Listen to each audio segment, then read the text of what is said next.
So, a lot to pick through from yesterday's inauguration in Dublin Castle of Catherine Connolly as the 10th Uachtaráin na hÉireann, or President of Ireland, for all you non-Irish listeners out there and non-Gaelic speakers, of which I'm one. I'm just bluffing it. I'm faking it until I make it, unlike my guest this morning, who is legit. He's a bona fide, wise commentator on all things Ireland. Dr. Vincent Carroll, good morning. How are you doing? Good morning. I'm very well, thank you. Good morning. Good. I'm glad to hear it. Well, I assume, you say you shouldn't really assume, but I assume you had a good look at what was happening yesterday in Dublin Castle, albeit you're in France at the minute, briefly in France, but you'll be back home at the end of this week. But I take it that you had a gander on what was happening in Dublin Castle, the events of the inauguration, and I'm sure it raised an eyebrow or two in your neck of the woods. What was your take on things? Oh, well, I mean, nothing surprises me. And as I've said, there are two Catherine Connollys. One Catherine Connolly is pre-election, and the next Catherine Connolly now is post-election. And that's what we're getting into. The gloves will be really off. We will see what happens. I mean, in fairness, she did say that she'd be a president for all. But what precisely does that mean? I mean, in Ireland, you have sort of the 90% of normal people, and then you have probably 100 different varieties of the other 10%. So if you're Yeah. president for all, it's proportionality that counts, not just a matter of equally dividing yourself up between various different types of people.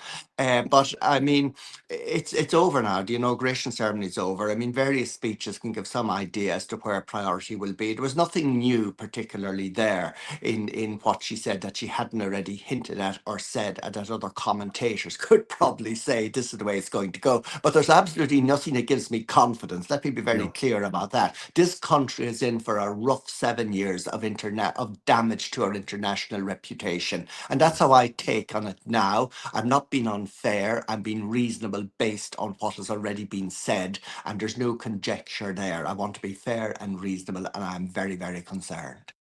Yeah, I'm going to play a little clip now, just for you to have a look at, and also for the listeners to listen to. Just a very brief clip, but just before I do, from what I could gather from watching various coverage yesterday, the talk and the burble was very much on international stage and the world stage. We're talking about climate change, talking about the existential threat of climate change, talk about how it was inextricably linked to war and Ireland's neutrality, and very little was focused or directed towards chronic domestic issues that need to be addressed as a matter of urgency. For example, homelessness.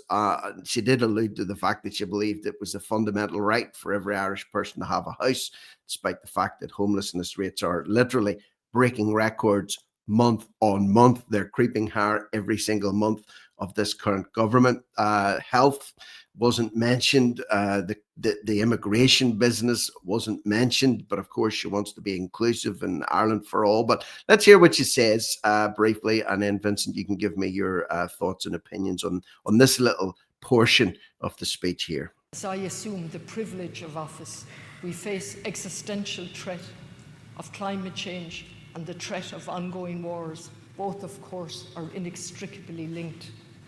As I speak, I am acutely conscious of the 165 million people currently forcibly displaced from their homes and countries due to war, famine, and climate change. We cannot turn back the clock nor close our eyes to these realities.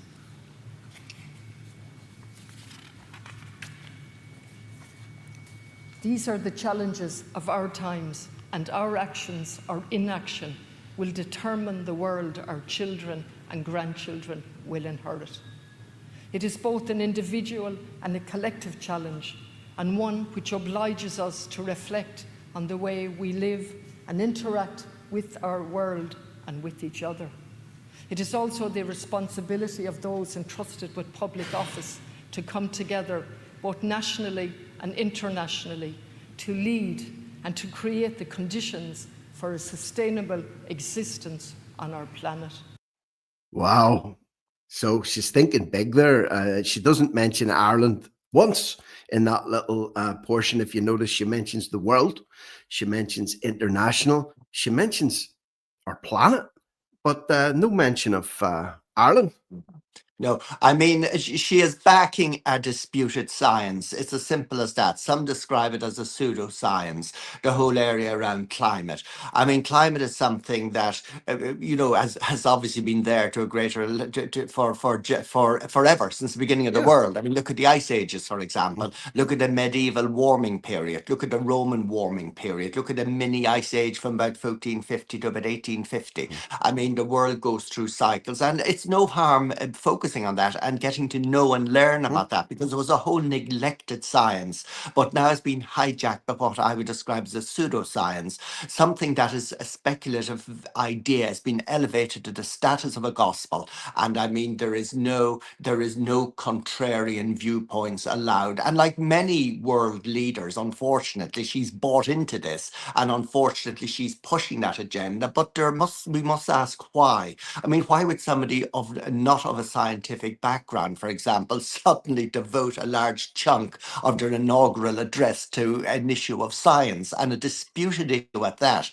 And the reason for that is, of course, it's not about the climate. I mean, it's about what can roll on from that, about controlling our lives in particular ways. I mean, for example, it's stated, it is believed, and Catherine Connolly would be a believer in this, that all human activity affects one's carbon footprint. So therefore, the reverse of that is, if you don't have if you don't have a carbon footprint, or if you won't issue carbon. In other words, if you don't live life to any meaningful extent, then in that case, your carbon footprint will be much reduced. So therefore, the incentive is to live in these 15-minute city zones. And we'll be hearing a lot more about that, I can assure you. I mean, it was even flagged for Galway, her home city, this sort of 15-minute zone. And that's fine if it's voluntarily. That's okay if you're there because the shops are nearby, the train station's beside you, the sea is down the road, or whatever it might be.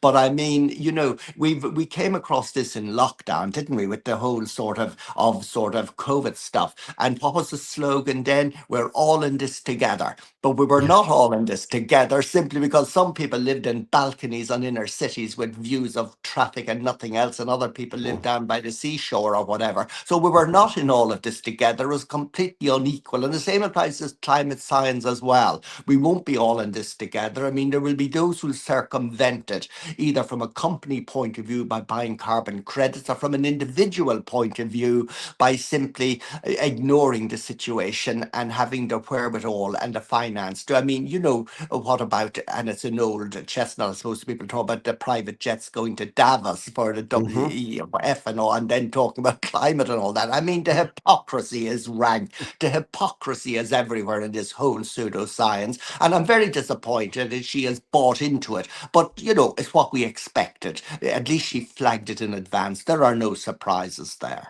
Mhm. Yeah, actually, you mentioned Davos there, the fleets, of private Yes. jets that descend on Switzerland every year for the Mm. World Economic Forum's annual hule in Davos. Let's not forget this week, last week, tens of thousands of people are flocking to Brazil, where they've Yeah. cut an 8-mile stretch through the Amazon rainforest to create a 4-lane highway for some of the 50,000 odd world delegates that are descending there to put their heads together to save the planet. And noticeably, in their absence, India, China, Russia, America haven't even sent delegates to this because they've got better things to do, quite frankly. But Micheál Martin is there flying the Right. flag. I was going to say for Ireland, but more so for the EU, virtue signalling flag and pledging 15 million of Irish taxpayers' money towards saving the rainforest. How many trees do you think that would replace that they've cut down to build the highway for him to get there in the first place? Well, it's easy to spend somebody else's money, isn't it? Especially if Oh, it's the yeah. taxpayers' money. This is the problem. But on top of that, I mean, and again, one can flag individual examples, and one shouldn't overdwell on this. But for example, there was a well-known sort of importation of 40,000 tons of Amazon rainforest stuff into Foynes Port earlier on this year to feed a power station in Eden Dairy.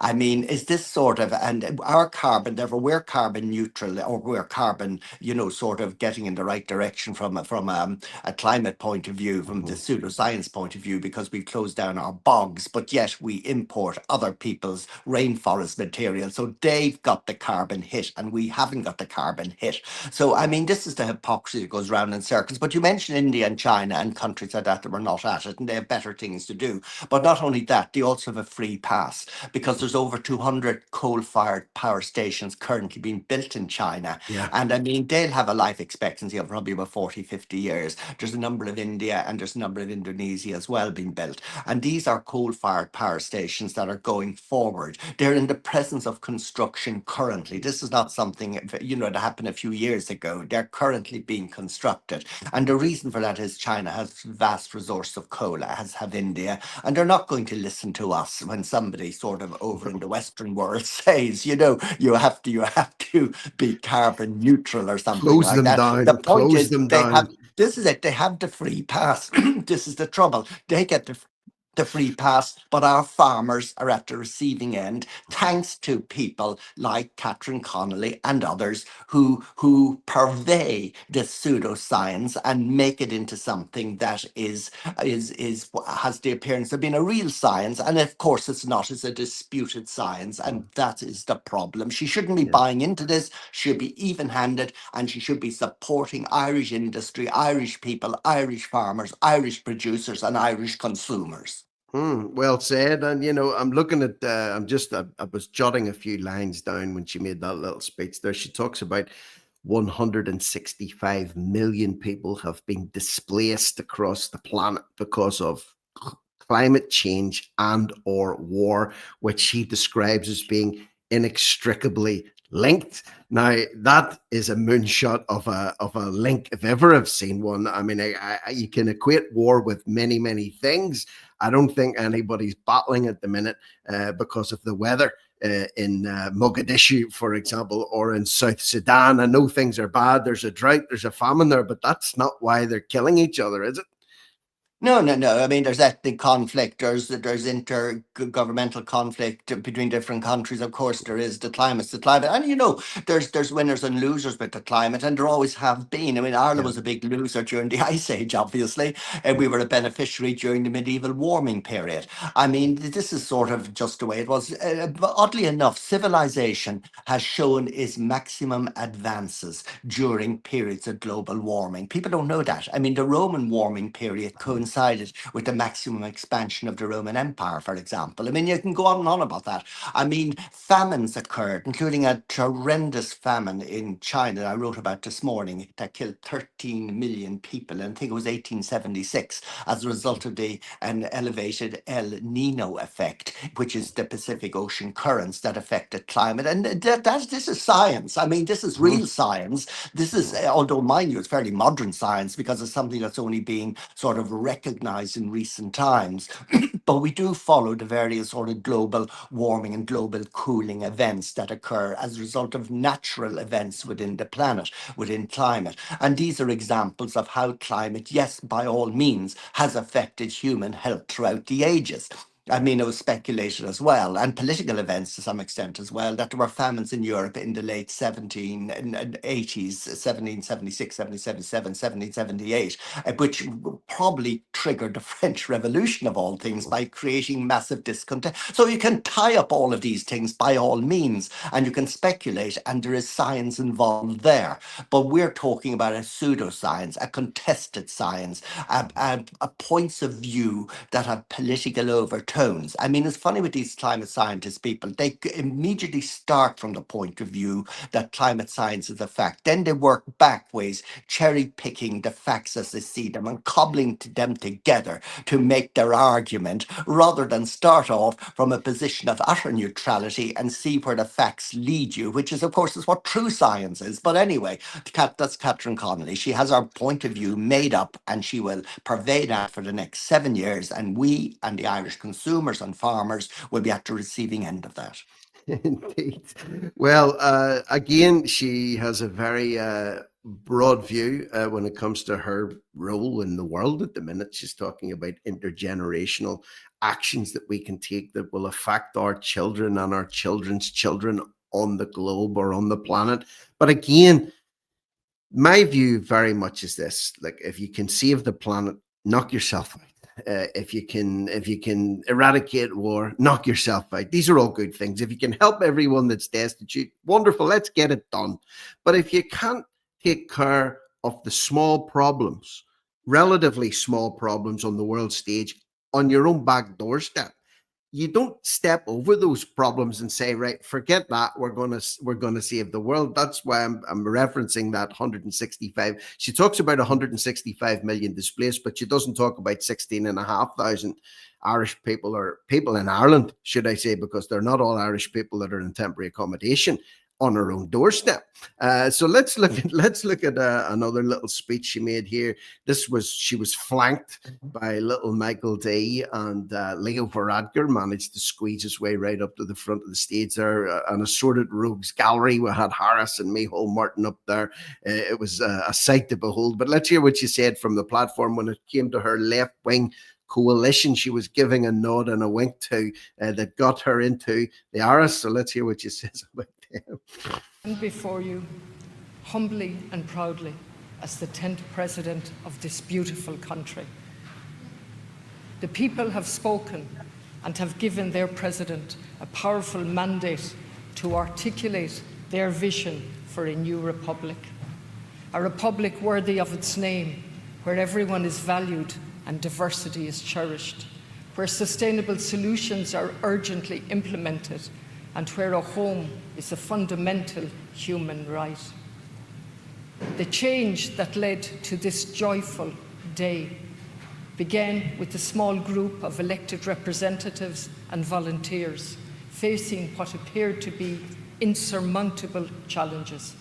We were led to believe that it was too great a leap, that our ideas were too far out, too left, at odds with the prevailing narrative.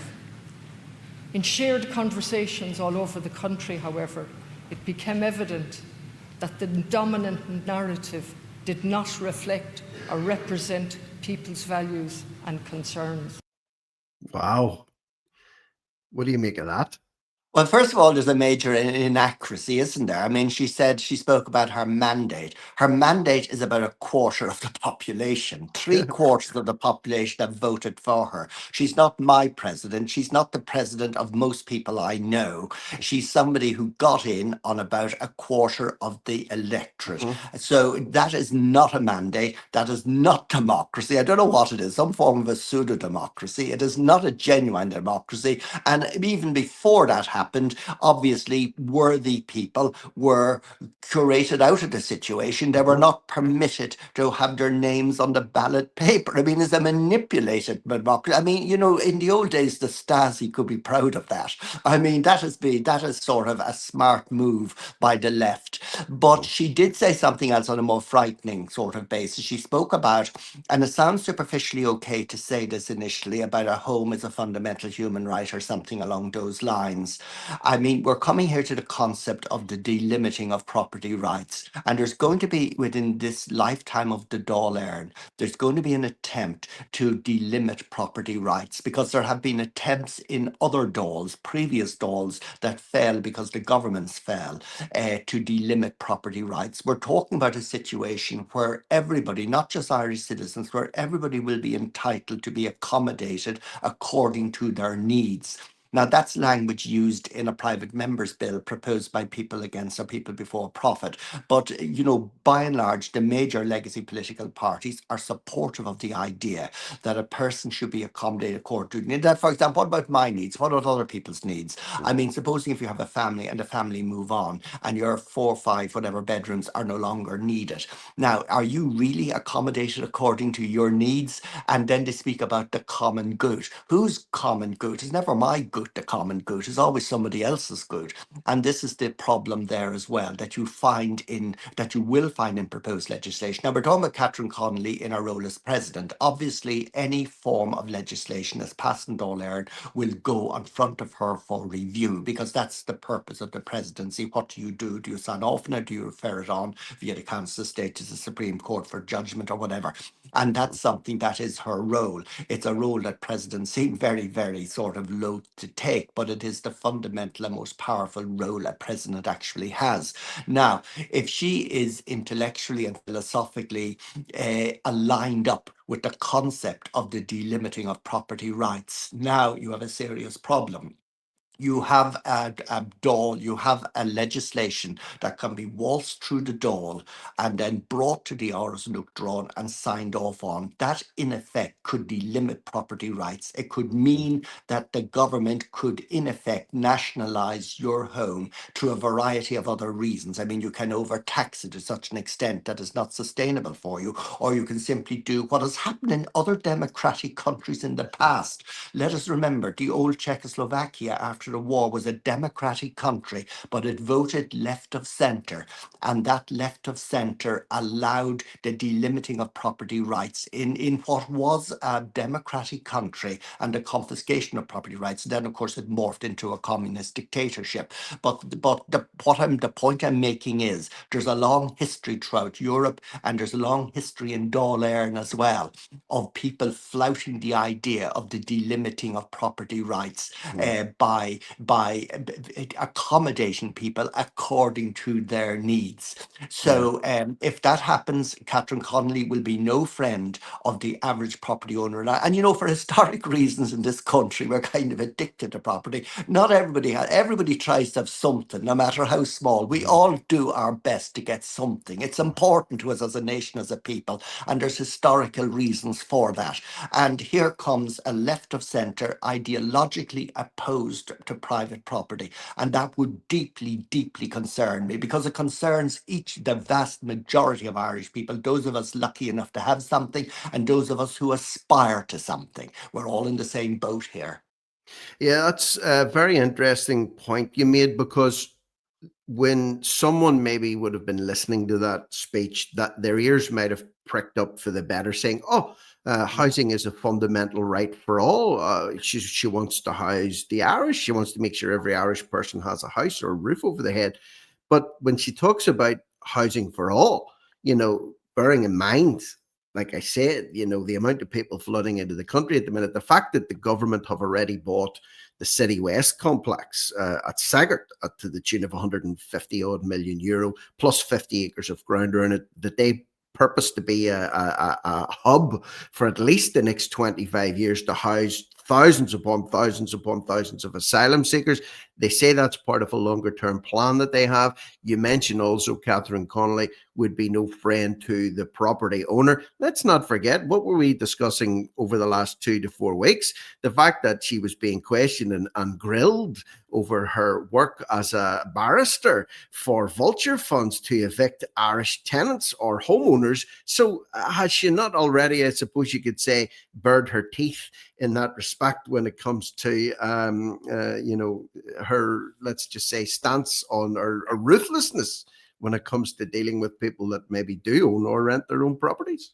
Oh, absolutely. I mean, we fleshed out that in the two previous interviews or three previous interviews. Absolutely. I mean, what happened there? I mean, in any normal sort of society where there's a functioning free press, not a purchased press, not a press compromised to larger political parties.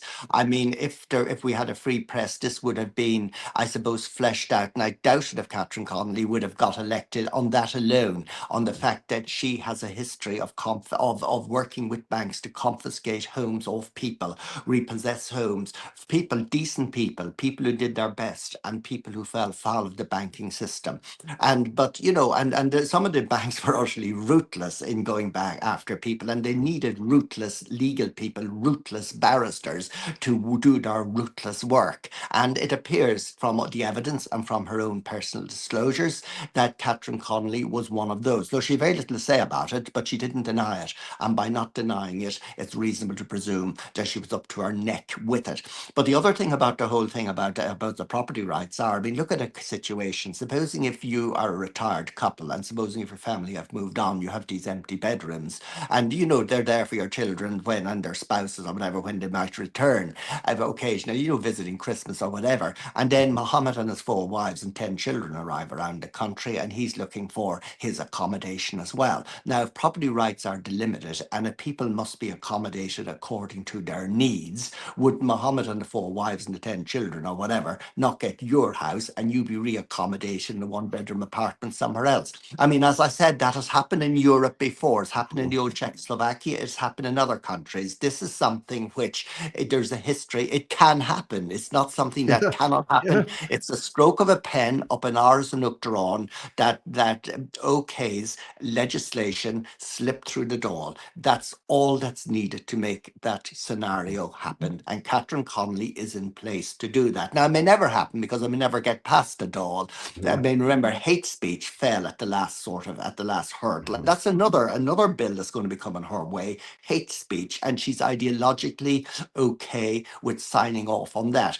Assisted dying, as they call it, in other words, euthanasia bill. That's another one that's going to come before the Dáil, because it had been before the Dáil and it fell purely because the Dáil itself fell. It ran out of time. It'll get going again. It no doubt will get through, and it will, because a whip will be applied by both parties, and it will appear up in Catherine Connolly. And yes, she will sign off because she described euthanasia as a complex issue. And she said that she believes in personal autonomy. Well, we know what that means, I mean, in plain language. So at least we know ideologically where she is. So these are a raft of bills that are going to be coming her way within her 7 years. And every one of them will be signed off on just simply because she's ideologically aligned up with them. That's her point of view. And because of that, she'll sign them. But that's not representing everybody. That's representing herself and her cronies and those who are ideologically aligned with her. As I said, she's not my president. You spoke, I'm just thinking, you spoke about Czechoslovakia, and you said how it started off as, center left, and then it was a democracy. It moved center left, and then it became a full blown communist dictatorship. Then you talked about, the possibility. There's a possibility that people will be allocated houses and properties based on their, the amount of people in their household rather than their means. So this is going to sound crazy, but I'm having these visions. You see that City West complex in Saggart? I'm seeing it filling up with young Irish people or single people being kicked out of their flats and apartments and moved into City West, while the visitors are being moved out of City West as their families come over. They won't It could even get actually into end up as City being West. an Irish holding camp, a Guantanamo Bay for Irish people. You'd wonder, but they won't even get in there for a very simple reason. They haven't got in there to date. I mean, there's nothing to stop the Irish government currently just requisitioning hotels, paying obviously market rate and putting Irish homeless people into them. But there's not. I mean, if 2 people present for housing, 1 person has just arrived from Somalia, that person will be accommodated and the Irish person will not be accommodated. It's as simple as that. Now, in fairness, because of a lot of local democratic action by local communities up and down Ireland, there is a shortage of beds currently, and that's why City West is purchased. And some people who arrive in Somalia or wherever else are no doubt sleeping in tents waiting their turn. But they do know that the email will arrive one day and they say, go to Rosscray, go to Navan, go to Ballinrobe, or wherever it might be. We've a bed for you. But the Irish person will be waiting years and years and years, and he knows there will be no such email coming your way. There will be no attempt to put you into a hotel accommodation, anything else whatsoever, because again, it's a 2-speed system, and the Irish person is at the bottom of the list. And there's no other way of phrasing it. That seems to be the absolute, honest, common sense way of looking at it. It's madness. And I want to move on to some of the other parts of this ceremony, one part in particular. But I'm looking at her words from that last speech. The people have spoken. The people have spoken. She talks about a new republic. Obviously she's pushing for a united Ireland, but it's not being positioned anymore as a united Ireland. It's being positioned as a new Ireland. It's a united Ireland has a lot of baggage associated with it. The conflict up and the troubles in the north, and people that they're looking for a new spin on this. They have to make it more attractive, especially to younger voters.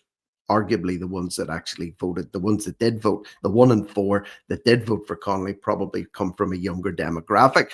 But interestingly, the way she's talking about this again, it is the blinkers have been put on. The fact of the matter is approximately 25% of the Irish electorate did vote for Catherine Connolly. The remainder either didn't show up, they spoiled their vote, they voted for a candidate that had already quit the race in the shape and form of Jim Gavin, and they only had one other alternative, which was Heather Humphreys, which was really a dead duck from the get-go. But here we are anyway. We're in this position. She's been in Dublin Castle. She's been sworn in now, and that's what I want to come to as well. This is an interesting one. So I've got a little clip, but before I play the clip, I want to look at some of the eyebrows that were raised yesterday. The ceremony began with prayers from religious figures from a number of different denominations, and I think there was 14 different representatives from different faith groups or non-secular humanists. They were all there.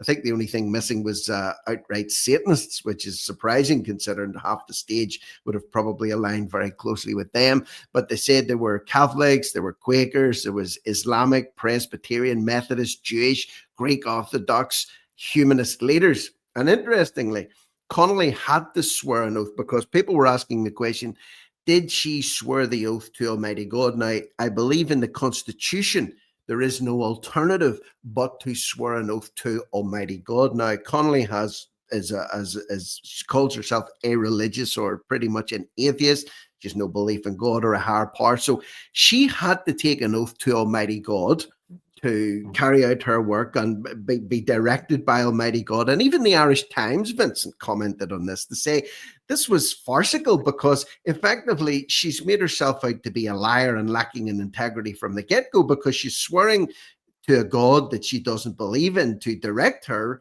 And it shows a lack of integrity on her part to say, well, actually, I don't believe in this. I'm just going along with the show. I'm going along with the facade or the sham. But I have one last little, and this blew my mind yesterday. I'm going to play it very quickly. And this is Dublin Castle, people. For those who are in any question, this is not Doha or somewhere in Saudi Arabia. This is Dublin Castle yesterday. And people were questioning if this was AI, if this was doctored or false or a fake, deep fake. It wasn't, but this is one of the prayers that was put forth in Dublin Castle yesterday at the event of Catherine Connolly's inauguration. Allah, Lord of the heavens and the earth, the giver of honor and the source of peace, we thank you for this day, for the blessings of our nation, and for the trust placed in the hands of its leaders. O Allah, guide our new president with wisdom, sincerity, and justice, that she may lead with humility and serve with compassion. O Allah, bless this nation and its people with unity and tranquility. Protect us from division and injustice. Grant our leader hands that work for the welfare of all. Let them be guardians of peace, champions of mercy, and servants of the common good. O Allah, make us grateful for your favors, steadfast in adversity, and faithful in our duty to you and to one another. Strengthen the bonds between us, and let this new beginning to be one of hope, righteousness, and mutual respect. Amen. So he's asking and praying for Allah to direct Catherine Connolly. He's asking for Allah to bless our country, and she's just took an oath to Almighty God, the true, one true living God, that she doesn't even believe in. Yeah, I mean, there's all sorts of issues here. I mean, first of all, I'll be very clear, that man, whoever he is, shouldn't be there. I mean, I'll just state that very plainly, for the very simple reason, every minority can't possibly be there. And I'm from a religious minority group myself, and I'm very conscious of that. But I mean, it's important that obviously Roman Catholic and Protestant people be represented in the prayers that are there, and that's the way it should be. Other people that are new to our country that have come, I mean, they're not stakeholders to any real extent, and I don't believe that their prayers should be there. But on top of that, there's the more fundamental issue here, that Catherine Connolly had a choice. I mean, Catherine Connolly's choice was a simple choice. She could have said, no, my conscience doesn't allow me to proceed. And she would have known that, of course, before she ever went up for election. Or she could say, well, I'm this far, so far, so I can, it reminds me of in France here, where I'm doing this interview from. I mean, was it Henry the Fifth or whatever? He made the famous, he was a Huguenot, and he made the famous statement when he converted to the Catholic Church. He said, Paris is worth a mass. And he then sort of, converted over based on that. And that's, in France anyway, it's viewed as the ultimate form of cynicism. But in Ireland, this could be the ultimate form of cynicism as well, that this is a person who said, well, Ars Nocturne is worth a prayer, let's just get in here. I mean, a person of real integrity, it would be actually a compromise. Could you imagine somebody of the caliber, say, of Enoch Burke or somebody like that, putting their conscience on the shelf and saying, I'll have a shot at it anyway, it's only a formula of words, it doesn't make any difference. And in effect, that's what she said. But it, okay, that's only one episode, but it reflects a deep flaw, a character flaw within any human being. I'm not speaking about Catherine Connolly specifically, I'm speaking about absolutely everybody. And these results, these remarks are attributable to everybody, including myself and others, that we need to go by our conscience. We need to be inwardly prompted as to what our conscience tells us, to listen to our conscience and to align what we do with our conscience. Catherine Connolly blatantly and plainly did not do so. She saw it as some form of a meaningless formula of words to get her over that final line and get her into the Ars Nocturne, and everything else was compromisable. And I think that's very, very wrong. Now, the whole issue of what the formula of words should be is a completely separate issue. Now, I'm very happy with the formula of words for presidential inauguration. I have no wish to see them change, and I have no wish to see the method of inauguration change. I believe in Ireland as a Christian country, and I'm speaking not necessarily about people who have a deep faith or a commitment. I'm talking as well of people, we're all culturally Christian to some extent. As a In whole. the centre of every Irish town, as here in France and anywhere else, you have the church or you have whatever, you don't have the mosque. Our whole sort of use of language is cultural and Christian as well. And it is the very fabric of our nation. Thou shalt not kill, thou shalt not steal, thou shalt not bear false witness. These are fundamental things we all believe in. But if it wasn't for Christianity, they wouldn't be there. So therefore, Christianity is the foundation of European civilization and society. And therefore, that should be respected. And having somebody from another culture in is not appropriate for that situation. It could be appropriate maybe for other situations, say for an embassy function or something like that, but it's not appropriate for the inauguration of a president. And that's one issue that I want to draw a line under. But also, very importantly, as I said, for Catherine Connolly to go ahead with this as if it's some sort of a game, when plainly it must conflict with our conscience. And she's described herself as irreligious, whatever precisely that means. There are some people who are agnostic, and to a certain extent, I admire them. And people go through agnostic phases. At hard times, and that much I do understand. And there are people who are atheists, and atheism is a form of religion as well, because it's a belief system. You believe that there's no God, as opposed to you believe there's a God, in a sense. And she is somewhere what she describes as irreligious, which is a very vague sort of sounding word. But therefore, she chose to read those formula of words and to go ahead. And I believe, and it appears from what she has said, that would conflict with her conscience. And people who put their conscience on the shelf to do something, you've done it once. Where else have you done it? Maybe you did it as a barrister, taking homes of unfortunate families. Maybe Correct. you will do it again in other walks of life up in the hours. Can I trust you? Well, the answer is I don't. But it's a reasonable question to ask. Can I trust you? Can I trust anybody who's not listening to their conscience and who does what they consider to be expedient for the sake of achieving a result, as opposed to for the sake of examining things deeply and only doing something if it aligns with your inner promptings? Well said. And just on that issue of conscience as well, in my experience and my belief is that we all start out with some semblance of a conscience within us. And if we act contrary to that conscience, that inner man telling us that we're going the wrong way and we're doing the wrong thing, and we willfully override that for either personal gain or for whatever reason, that conscience slowly is strangled and suffocated, okay, and seared and burnt to the point whereby it becomes null, and you get that dead eye expression, and you get that thing where you'll do anything. You'll take Paris for the Mass, or you'll take the Aris for a prayer to Almighty God, the one that you don't even believe in. So you're right. That's a good point that you made too, about her conscience. Maybe it's got to the point, and we reference back stuff that happened allegedly, years and years and years ago, aside from anything else that we don't know about. Maybe that conscience that was there at one stage has been seared, and she thinks nothing of stepping over anybody or anything to get to a position, for example, the one that she's in at the minute. And there she is. And actually, I don't know if you noticed her body language, but when the camera cut to her, when that imam was saying his prayer to Allah, and probably for the other 14 prayers or statements that were made, she was sitting there pursing her. I've never seen her purse her lips as much. She was maybe biting her tongue or grinding her teeth, but she gritted it out. If you get me, she gritted it out, No, and yeah, she got to the end of her service. yeah, I didn't notice that, I must say. But I mean, again, that wouldn't surprise me. I mean, the reality is, if you're able to put your conscience on the shelf, you'll become untrustworthy Yeah. because you don't know what you'll say to the next person. You say something that's expedient. You won't say, I disagree. I may love you, but I disagree with you. And we must agree to differ on this point. Instead, you go from an expedient point of view. So therefore, you become completely untrustworthy. And that would utterly concern me. But as I said, she's president for a fourth of the population, or less than 25% of the population.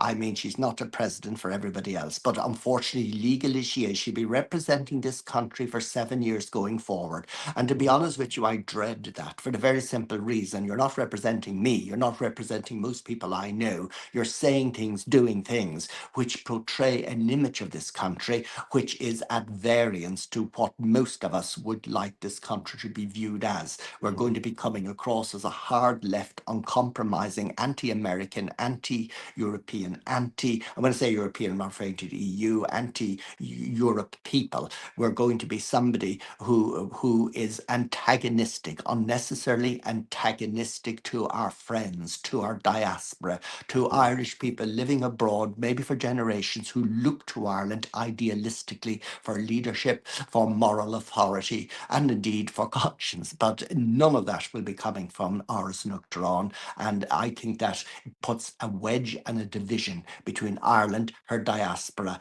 and our supportive nations, our friends, America and other countries, friends of Ireland, now will be alienated. And I mean, okay, people in Palestine or other areas may be very much enthused by her, but we don't have, I mean, while it's dreadful what's happening over there, and both sides seem equally to blame regarding it, but regardless of all of that, our friends are our historic friends and our diaspora, and these are being unnecessarily alienated by one person who's now using the authority of her office to cause immense damage to our international image. And I think that is dreadful. Dreadful for business, for farming, for all the aspects, for our professional life, our academic life as a nation, cultural life. All of these lives will be damaged by one person misusing and abusing the office to put personal agenda across on the backs of less than 25% of the electorate.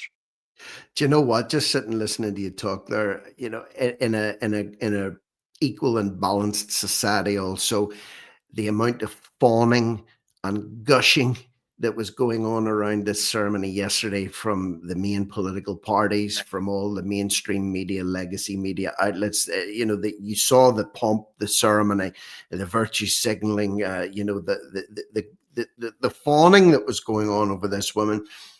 How good would it have been just for a little bit of balance, even if we were positioned as being crazy extremists?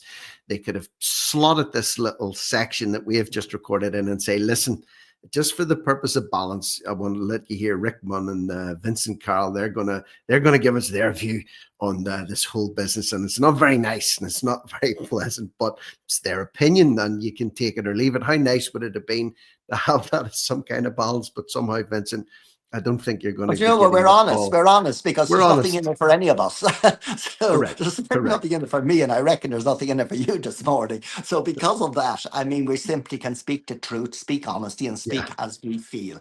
And I Yeah. know from my connections to various other things and various sort of channels of one type or another that I'm speaking for a lot of people. And I know, Rick, you're representing on your Yeah. show a lot of people, you know, and I know.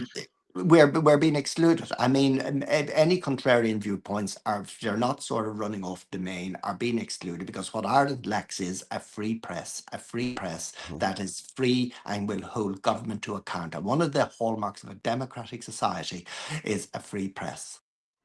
Well, for as long as we can, we'll continue to talk anyway. And for as long as I can, unless I get deplatformed or censored or shut down or whatever, I'm going to keep speaking what's on my mind. You've never been prompted or coached by me about what you can say. I hit record. I don't edit this in any way. I don't clip anything out of any interviews that I do. I upload them straight on the internet. And then my hope is, Vincent, that people will take it or leave it. I'm not expecting everyone to agree with everything you say. Certainly not with everything I say, but at least listen to alternative viewpoints, and then with a critical thinking brain, draw your own conclusions and come to your own conclusions. But you need all of the facts. So I'm just trying to provide the ones that definitely aren't being covered by the like of RTE or But you the know Irish what? Times, the Irish Independent. We're a nation on the march. We're on the go now. And I mean, the Spoil the Vote campaign was the real winner of that Yeah, election. I mean, yeah, what happened there was absolutely phenomenal. It it was was. something that goes against the way all of us have ever been brought up about respecting the vote. It was so hard won, so hard fought for. But there comes a point when your vote is being misused and abused by others, and you have authority. You still have one thing you still can do, that's turn up and vote, but spoil that vote by saying, no, no, no, you're not my president. And that's exactly what so many It people is. did. That's the real winner of this election. It is. And you know what? We did have our little part to play in that. I've no doubt about it, along with thousands and thousands of other people that were pushing this Spoil the Vote campaign. So, for that, and in conclusion for today, I say thank you for all your input coming up to this election, during the election week, and now post election. And now let's see what happens. The dust will begin to settle somewhat. I believe she's on the tour already today. She's going to Galway. She'll be in Dublin. I think she's going to Meath as well. She talked about coming up to the north and going to Palestine. So she's going to be bouncing around a fair bit. So undoubtedly, as you say, there'll be a pre-election Connolly and a post-election Connolly. Let's see how the post-election Connolly manifests itself over the coming days and weeks. So, Vincent, thank you so much for taking time out of your morning. I know you're busy over there in France. And welcome back to the Emerald Isle at the end of this week. That's Dr. Vincent Carroll. I'm Rick Munn. This is No Risk, No Reward Media. And for now, I'm over and out.